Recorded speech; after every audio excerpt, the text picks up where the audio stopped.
Assalamualaikum.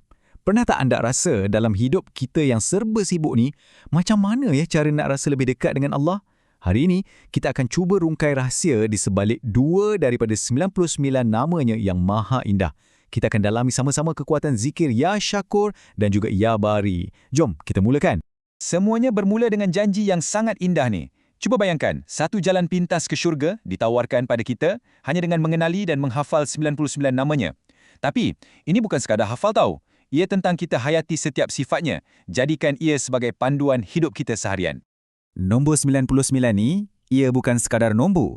Di sebalik setiap nama ni, ada rahsia tentang sifat keagungan Allah.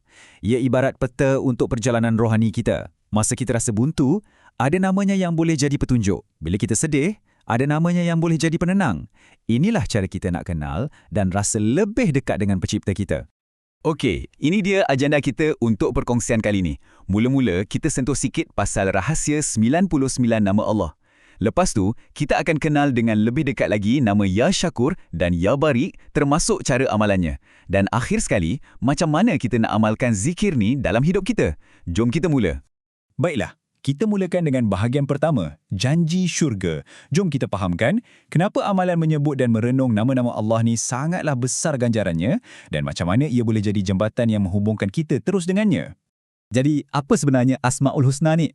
Secara mudahnya, ia adalah himpunan 99 nama Allah yang paling indah yang menceritakan tentang sifat-sifatnya yang maha sempurna. Setiap satu nama tu umpama satu pintu untuk kita lebih mengenali siapa Tuhan kita. Inilah asas yang kita perlu faham dulu. Sekarang, kita fokus pada nama yang pertama untuk hari ini, Ya Syakur. Nama ni kita selalu dengar kan? Tapi sumber rujukan kita kali ini ada bagi satu perspektif yang sangat menarik tentang maksudnya. Jom kita tengok. Ini yang menariknya. Selalunya, Syakur ni kita faham sebagai maha menghargai atau maha membalas kebaikan. Tapi sumber kajian kita menekankan maksudnya sebagai maha pengampun. Kenapa agaknya ya? Mungkin sebab kemuncak rasa syukur kita tu datang bila kita sedar betapa besarnya pengampunan Allah pada kita. Dan kesedaran itulah yang buat kita sentiasa nak berterima kasih padanya. Dalam kan maksud dia? Jadi, macam mana kita nak amalkan nama Ya Syakur ni dalam hidup kita? Zikir ni sebenarnya adalah zikir untuk saat-saat bila hati kita ni rasa betul-betul bersyukur. Terutamanya bila kita ada hajat yang besar dan Allah makbulkan.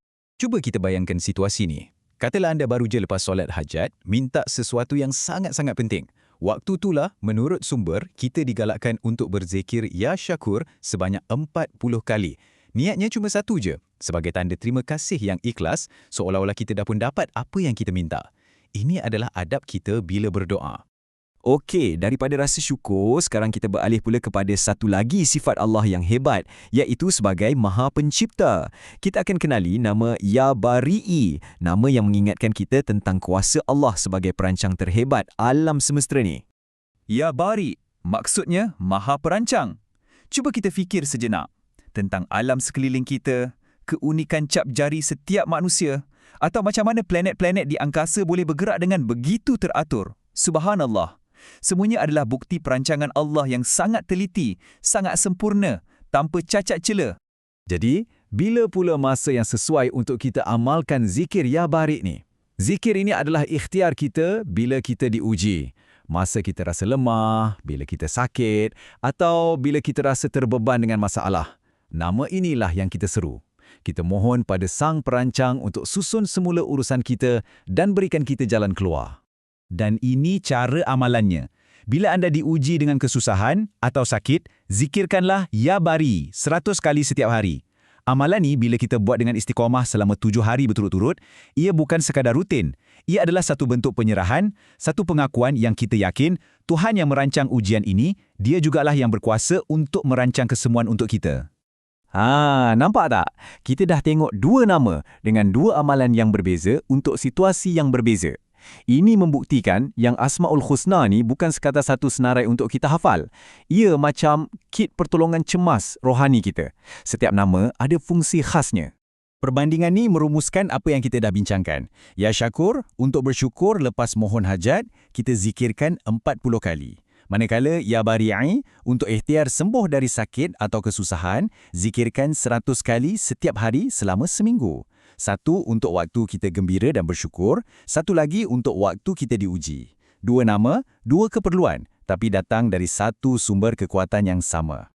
Jadi, inilah intipati yang paling penting. Mengamalkan zikir Asmaul Husna ni adalah cara untuk kita sentiasa berhubung dengan Allah.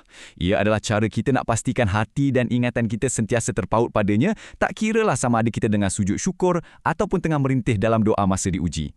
Ia adalah talian hayat rohani kita. Sebagai penutup, saya nak tinggalkan anda dengan satu soalan untuk kita sama-sama renungkan. Lepas kita faham fungsi dan amalan zikir Ya Syakur dan Ya Bari ini, yang mana satu agaknya yang anda rasa paling relevan untuk diamalkan dalam hidup anda sekarang? Semoga perkongsian ringkas ni ada manfaatnya untuk kita semua.